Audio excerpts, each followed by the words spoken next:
We at Camp Kirk. Back at Camp Kirk. All right, this time we got Burn one. we just pulled up. Check in with you when we get inside.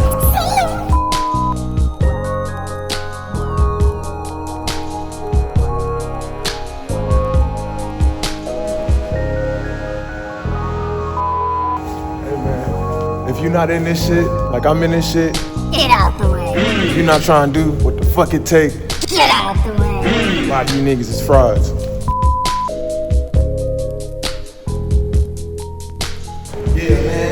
Yeah, man. You know what it is, man. Hey, got a burn one episode on the way. He just pulled up, man. After he get done pissing, then we gonna film this motherfucker.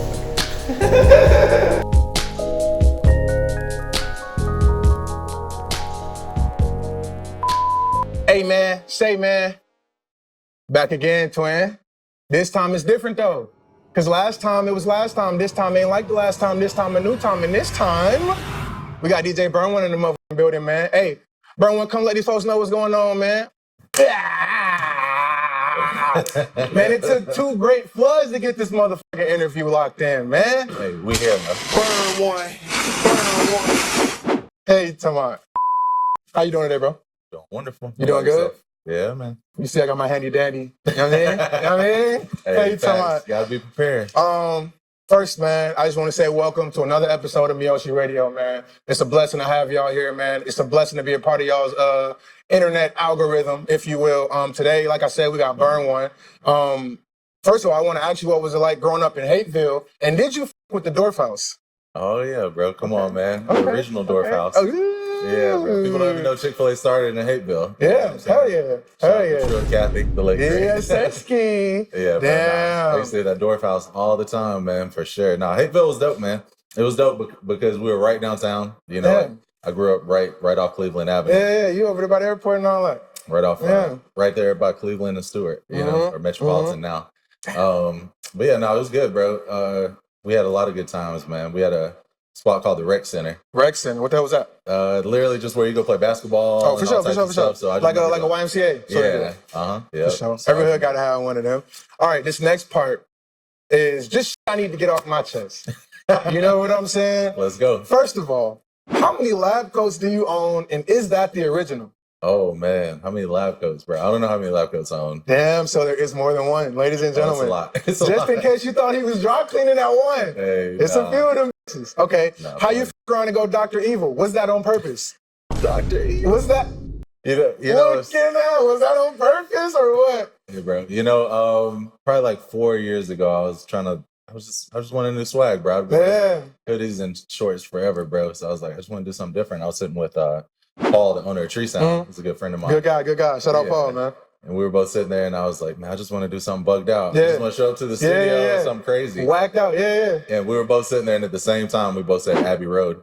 So like, we look back at any of the pictures of like the Beatles in the studio or stuff. All the engineers had lab coats. So Abbey Road was the studio, and all the engineers wore lab coats. You couldn't touch a microphone if you didn't have a lab coat.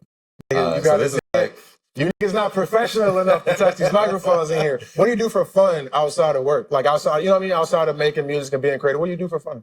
just hanging out with my kids, man. What y'all do? Hanging out with my family, bro. What's that like? We'll go tubing. We'll do all types of stuff. The with the whitewater, tubing. you know, I fuck especially that during shit. the summer. We go like North Georgia, put the wetsuits on and shit. That's the real shit. Yeah, we went up to Helen. That was a good time. Tell me the story on your tag. Like not how you got the name, but how the tag literally came to be. Because I heard the tag, and the tag was more synonymous with you to me than like the music or anything. Because I was just hearing burn one, right? So what's the story on the actual tag? Well, that was kind of the goal because when I started doing mixtapes, everybody was talking. Drama Cannon, and all these people were talking. DJ Scream! Exactly, my boy.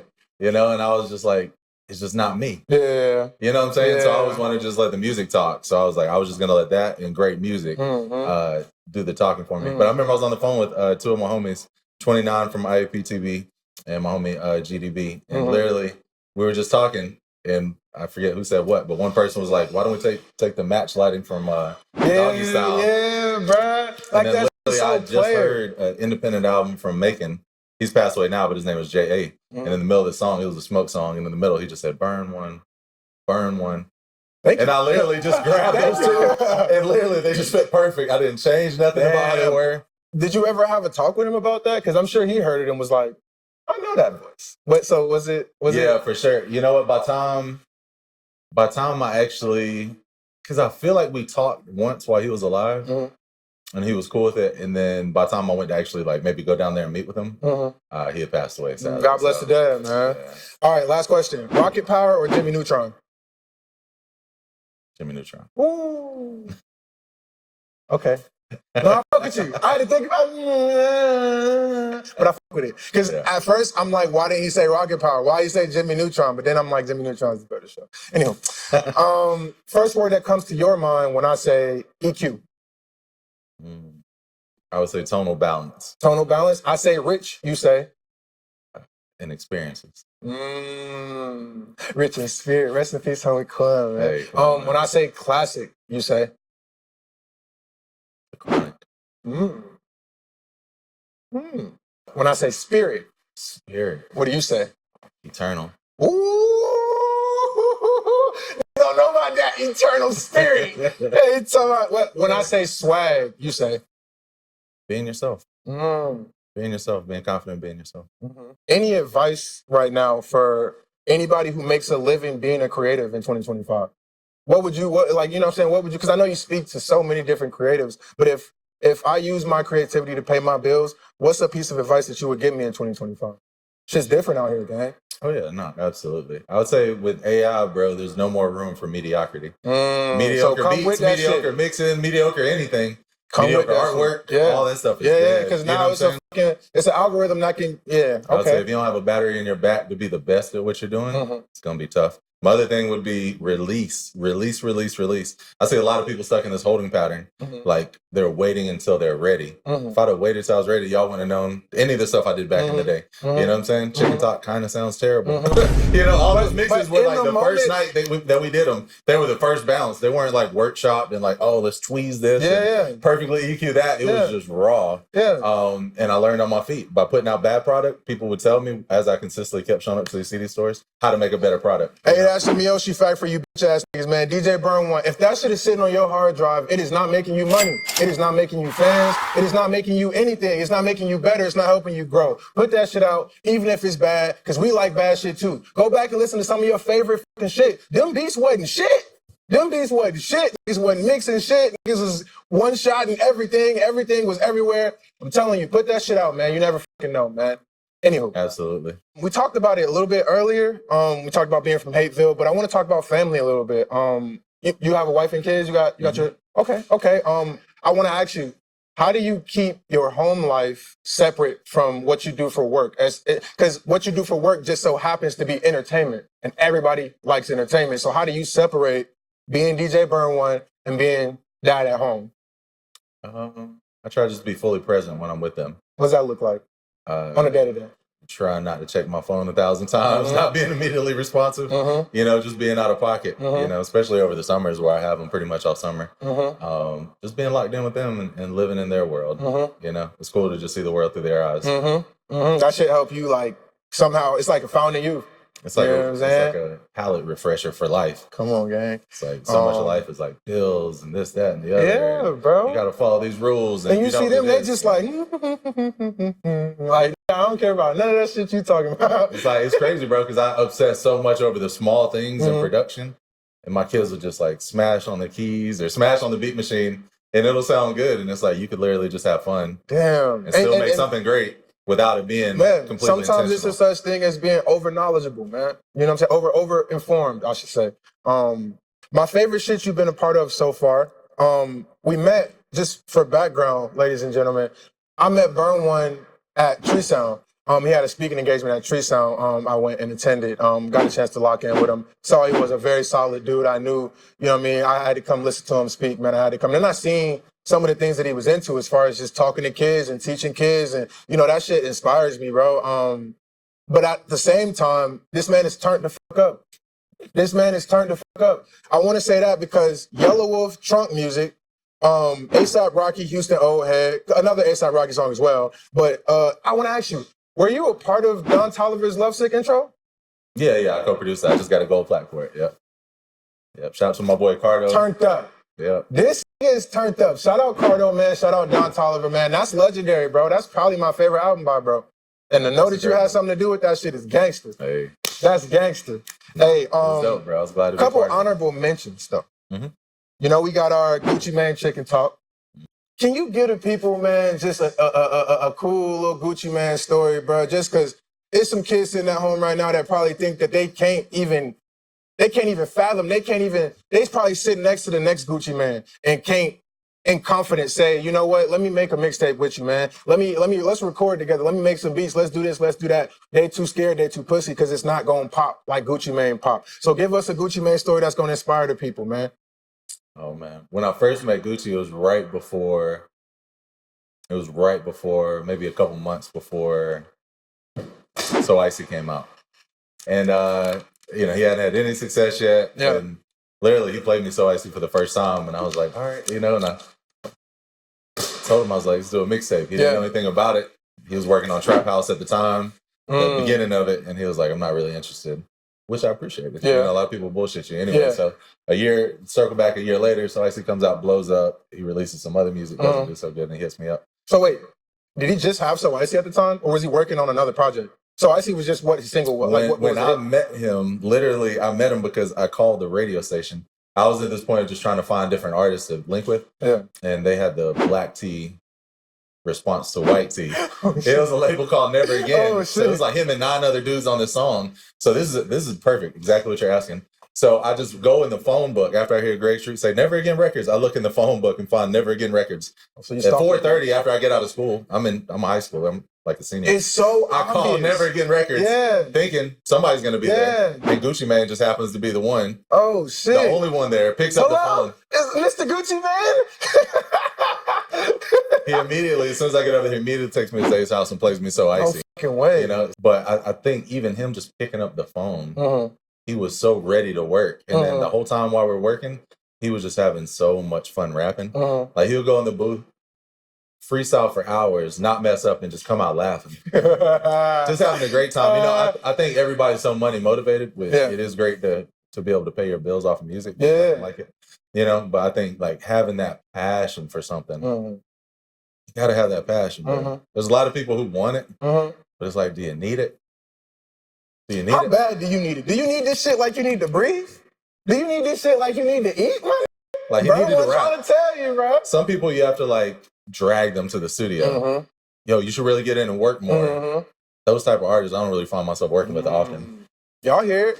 I love the ones that call me, yo, I'm showing up again. I'm showing up again. I'm showing up again. Y'all hear it? This is what it takes. Again, you can't be mediocre. You can't be halfway in, 1 foot in, 1 foot out. And I'll say too, my other piece of advice to artists, stop. I see the goal with so many artists is I want to get signed. Know what the fuck you talking about. Sorry. Know what the fuck you talking about. A lot of you niggas don't want to be signed. You don't want to be signed. You want somebody to tell you what to do. You want somebody to own your masters. You want autonomy. You want to owe somebody some money. You know, so it's like all these things against it. What you want to do is connect with fans and create a fan base.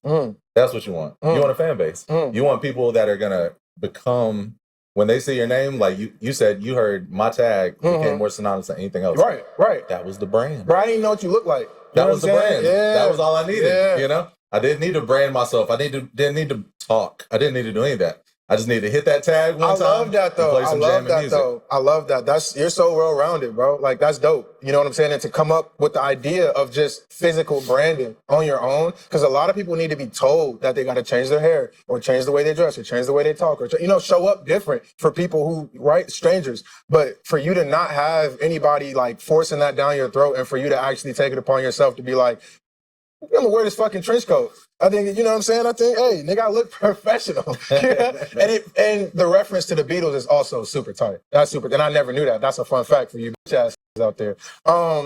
Another fun fact, as of about 3 years ago, CL Trail was probably my favorite rapper just off the strength of how clever his raps are. Oh yeah. I think that like, outside of his personal, I don't know the guy, right? But when I listen to his music, the bars be so clever and the beats be goddamn hitting in a specific way to where Happy Halloween 6 is probably like a 9.8 out of 10 of mixtapes for me. And to know that this guy, you co-produced Jump. Yeah. With Nephew. Yeah.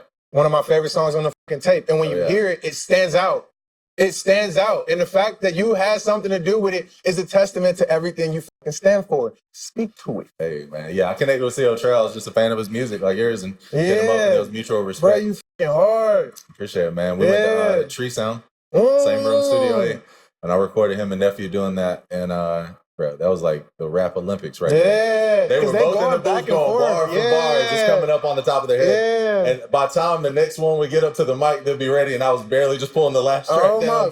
They hit it, bro. They were so quick. I was like, this is the most high-speed sports. You know what I'm saying? Musical recording. This is real Olympic. Get out the studio if you don't have a trench coat. Hey. They get it? Anywho, I think that's super tight, man. I think when I saw that, I'm like, oh, he really, because to go from Don Toliver to CEO, you're like, oh, you really working. You know what I'm saying? You really in the field for real. Oh, yeah. With that being said, if you could pick any rapper and producer to make an album today, who would it be and why? Any rapper? Any rapper, any producer. Too easy. Tupac. And what producer? Come on. Whose beats do Tupac got to rap over? I'd say Easy Mo B. Easy Mo B? I like all the songs that ever come back to playing. Like Temptations, you know what I'm saying? So you want some like anthems. You want an album full of just wake up music, like you just get your day going. It's like it's so jamming, but it's so soulful, and there's a message in it. I used to love listening to like Goody Mob and Desert Family. It's like you felt like you learned something after you listened to it. You got to get up, it's like some life get out, and get something. That's Don't let your motherfucking life pass you by, bro. You just letting your life pass you by, and that's what's wrong with you, niggas. That's what's wrong with you. You letting your motherfucking life pass you by. Anyway, come on, bro. School. Like when CeeLo said, I get high, but I don't get too high. Come on. You got to get high enough to keep going, not high enough to stay stuck. If you're getting too high, you was not getting by. You was just getting over. And you know what's crazy, man? Just while we're on this, bro, there's so many artists that we grew up loving, right? Yeah. That we're a fan of right now that isn't really out. They're not really having it or having their way. And it's like, damn, our immediate thought is people are sleeping on them, right? Nope. Do you know what I realized after I met a lot of these people? They're pieces of shit. No, they're sleeping on themselves. That means you're a piece of shit. that means you're a piece of shit, bro. But I will say this. I had an OG that told me one time, and he was like, you got to get out of your own way. And I think a lot of people are in their own way. So hear me out, right? Hear me out. Just a little philosophy. Me included, right? You included. Yes. We have self-sabotage, right? We got to get out of our own way. Yes, but us having the remedy to that self-sabotage makes us not pieces of shit. If you can actively point out a person and say, hey, what's your problem? Oh, I self-sabotage. And that's just what they do? You telling me that person is not a piece of shit after a court? Food for thought. Food for thought. School. Give us the rundown of your teaching career as it stands. When did you start? So I first got into teaching in college. I had an asynchronous class, which is online at the University of Illinois. Bro? So it's basically a class you can take online when you go to a college. It's not in person. Cool. And so I created the curriculum for a class at the University of Illinois. Oh, shit. That kind of got me into it. And then... How do you even get... Sorry to interrupt, but how the fuck you even... I had a guy... Yeah, right? You gotta have a guy. I had multiple people telling me I should do a master class, like video and sell it. And I was like, I don't know. And that'll put you in that boat of like guys that selling courses, though. But he convinced me on it, right? Yeah. Because it was like the fifth person in a month that told me. I was like, all right. So I filmed it and did it, and I didn't release it. But before I released it, Letter L Beats, his name's Lamont Holden, Professor Lamont Holden from University of Illinois. He was like, I see that master class. He's like, we need curriculum for this class. Oh, shit. And so literally I'd finish a video and they would upload it that week. I'd finish another video. So I ended up doing like 15 chapters and it ran for a couple of years up there. So that brings me to my next little side tangent is the way you do your content, I can kind of tell. I can kind of tell that you have a lot of history and you're very comfortable sitting, single camera, dramatic lighting, just talking to the people, like divulging information. There's not really anything extra outside of you being like, hey, here's what it is. Here's how you do it. Here's where you need to go. And I think that's tight, being trained in that way. You know what I'm saying? Like you've already done all the creative, you know what I'm saying? Like now it's just sit down, teach them up what the they need to know. And I think that's fine. Yeah. And I'll say this too, bro, because I think this interview can be very motivating to people, right? That's the point. I think, so you said I was trained in that way. So I haven't been trained at filming content at all. I just shot a bunch of music videos for like B.O.B. and different artists. And so actually when I first started, it was a little awkward, right? But I realized the more I do something, the easier it gets. So I always tell people, so many people are like, I'm not a social media person. I'm not That just means you Repetition. haven't developed that skill set Repetition, yet. guys. I'm not good at Repetition. public speaking. I'm not good at networking. I'm not good at whatever. I'm not good at working with people in person. Do it more. Right. The things you're afraid of, run to it. You'll get better at it. You know what I'm saying? Don't let Something that stop that you said. Something that you said at a previous engagement that stuck with me. This is a fun fact. I paid $150 to know this, motherfucker. So something you said was the guy. You told a long story to analogize it, but pretty much in a nutshell, you were like, the person who spends time in the hospital learning how to be a doctor eventually surpasses the person who spends that same amount of time in school learning how to be a doctor. The person with the experience in the hospital, let's say they get an internship instead of an actual college, right, experience. I remember you saying that the person who works in the hospital will gain much more experience and have much more confidence in the field than the person who spends 8 years to 10 years learning what would you do if you were in this situation sort of vibe. And I think it's just important to be a practitioner. yeah. I don't remember the exact conversation, but I think it's just you literally definitely like, said it. I remember my wallet told me so. But for real. Yeah. But yeah, I think it's just important to be a practitioner. I think people spend so much time pontificating and coming up with these ideas of like this perfect thing. It's like, just go do it. Oh, yeah. It's gonna be ugly. Yeah. Understand it'll be ugly. And Do it ugly. The second time will be a little bit cleaner than the first time. The third will be better than the first. Like, bro, when I first started doing mixtapes, I didn't have no writing on the CDs. I didn't have any covers. You just had sleeves. Naked sleeves. It looked like a blank CD. Yeah, it might as well have been a blank CD. And I had to go multiple times, and the dude would be like, why don't you have any writing on this? And I came back with writing on it. I'd been like, it's literally that basic. Get this filth out of here. I want to ask you another question about school. If I wanted to get into teaching or just learn how, what's something that could keep me consistent as an instructor? Like you touched on it just a little bit, being able to just, obviously create a master class, being able to talk, being able to articulate, but outside of the actual skill, what's something on the day-to-day that will keep me consistent as an instructor for those out there who I'm sure want to get into teaching or are already teaching or have some sort of way that they want to experience teaching?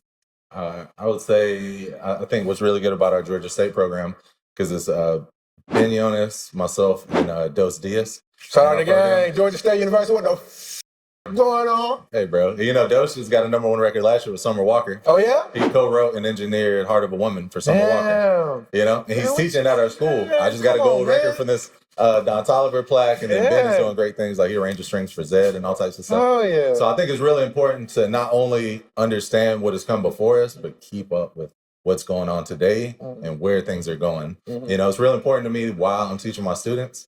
This is how it's been done. This is how we're doing it, and this is probably what's on the horizon. I feel like there's a lot of programs. Strap up. A lot of college is just looking backwards. Yeah. You know what I'm saying? And to me, I'm really trying to prepare these students and get them ready for like the personal relationships that are going to happen. Like really step up their skills. And just let them know like excellence is the bare minimum of what it takes to live a creative life right now. That's fucking fire. That's fire. I want to ask you a question too. Let's say I didn't want to get into teaching. Let's say that I wanted to just keep it online, right? What keeps you consistent online? Because sometimes there's an online burn one, and then there's like the burn one who's like, man, I genuinely want to get this information out to the people, and when they get it, they'll get it. When they receive it, they'll receive it. What stops you from playing the internet game as you continue to create content and teach people moving forward? I'm actually getting more ramped up on the content. Yeah? You know what I'm saying? Yeah, absolutely, bro. Okay. Because I feel like all this information is so good, and class sizes are 25. You know what I'm saying? It's like not touching quite as many people as you could with the internet, which is millions. So I'm working on coming out with more content and stuff like that. Yeah. Shout out to 5 Points Bakery. When you walked in, it kind of smelled like a pub deal in here. You know what I'm saying? My nose ain't the best. It's a little wide, but it ain't the best. You know what I'm saying? Is there anything you might know about a man who signed a pub deal recently? Oh, yeah. We just did a pub admin deal with Empire. God damn it. Hey, shout out to Vinny. Hey, very cool, bro. You know what I'm saying? So it's a cool little partnership. You know what I'm saying? And opportunities for growth. Man. Absolutely. Appreciate it. Yeah. And I know Vinny, who runs the publishing side of Empire for over 20 years. Okay. And he was a fan of mine from back in the day. And that's how we initially linked. So keeping that relationship. Yeah, absolutely. Yeah. Like Kim, she does a lot of their admin. I knew her when I was doing internet marketing for Rowdy Records with Dallas Austin. in the backwoods. Wow. She was working with them. So it's like full circle to Fuck kind of it. be back working with. Shout out Dallas, Austin. That's fire. I want to ask you one last question. When was the last time you had to start over? Ooh, You weren't expecting that. That's a You good weren't one. expecting that. That's a good one, man. Honestly, man, it feels like every day a little bit. You know what I'm saying? Every day a I little bit. got you a little looking I don't know. I feel like every time I kind of pivot, Yeah, because very much in this game, it's adapt or die. right. Like if I'd have stayed doing mixtapes, I probably wouldn't be here. Mhm. You know? So I had to constantly like adjust and shift. And I came in working at a mom and pop CD store selling CDs. Right. Then I went and A&R'd and tour DJ for Bubba Sparks, Yeah. New South Records, Yeah. internet marketing with Dallas Austin. Yeah. I kind of like bounced around the game. Like I said, ended up shooting a bunch of videos for B.O.B. that was like playing on MTV and BET Jams. Yeah. All these kind of like random things. So it's kind of like when Shout the out universe B.O.B., man. Shout presents out itself. College you know? Park, Bubba Sparks, man. Hey, Damn. when the universe presents itself, I kind of jump in. But one thing I do always tell people, I'm like, once you understand how to master one thing, Mm-hmm. like I learned how to master mixtapes, right? Mhm. Like how to do it at the top level. You understand the framework for mastery and you can apply that to other things. Mm. So once I really dialed in and learned that, then when it was like, all right, how do I become a great producer? Mhm. I already understand. I know I got to really put myself all the way in it, and I got to get mentors around me, people that are way better than me around me, and I just got to hang out with them and just soak And that's it in. scary though, because sometimes you're not allowed, you're not accepted. So what do you do in that time, in that space where? Great question. Because when I was a kid, I was like, how do I get around these producers, right? Yeah. I didn't know anybody. And I was like, at the time, hip hop DVDs were the thing. Mhm. So again, just checking the scene, what was going on in the scene, smack, all this stuff. Mhm. And so I was like, I'm gonna do a hip hop DVD just for producers. Mm. Everybody promotes the artists. Producers only promote the artists. Yeah, They only promote themselves. Yeah. I was like, I'm gonna just focus on Yeah. producers.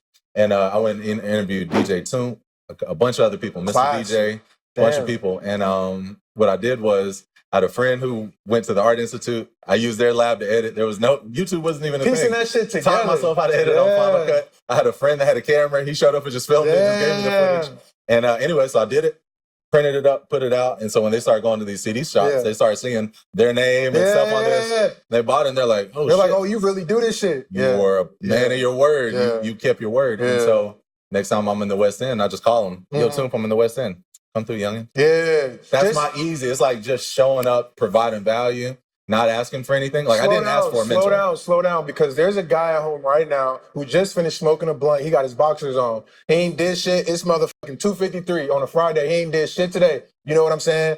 You gotta half the battle, half of you getting in the game is showing the fuck up and shutting the fuck up. You gotta do that. You gotta do that first. You gotta do that first. And when you get there, don't forget to shut the fuck up. Don't forget that second part. All right? Mahalo fact, you bitch ass. Keep going. I was on a tangent. Yeah, nah, you were saying you got there and you didn't ask for anything and you were super humble. Oh, yeah. So I just provide value before I ask for anything. There's a lot of people that just always come with their hand out and they're like, yo, I need a mentor. I need somebody to do this. Gimme. Yeah, it's like, that's not how this game works. It's like, bring something to the table, and then somebody may help you out. So it's like you got to find a way to ingratiate yourself into these situations. Like if I'd have just walked around asking producers, mentor me, it wouldn't have happened. But I'm like, let me help promote you. And then I followed through, and I was a man of my word, you know? 4 agreements. You got to look up the 4 agreements. 4 agreements. One of them is be impeccable with your word. Wow. You know? And so Do what you say you're going to do. Yeah. How many people are just full of shit? That's why I appreciated when Gucci was like, I'm not interested right now. Thank you. Yeah. You're not going to make me call you. You're not going to ghost me. Yeah. You know what I'm saying? And then when he was ready, he called me. Yeah. That's and usually then how it works. he ran the play. Ooh. This is the other thing. Explain that. I always tell artists, I'm like, you're so busy arguing with the coach. The ball's already, we done lost possession. Yeah. We've already lost possession. Yeah. You know, I always tell people, just run the play and then get mad at me if it doesn't work out. You know, Gucci to a T ran every part of doing a mixtape from what I told him. And then he stayed on it. You know? And it's like, I think so many people want to be right or they theorize.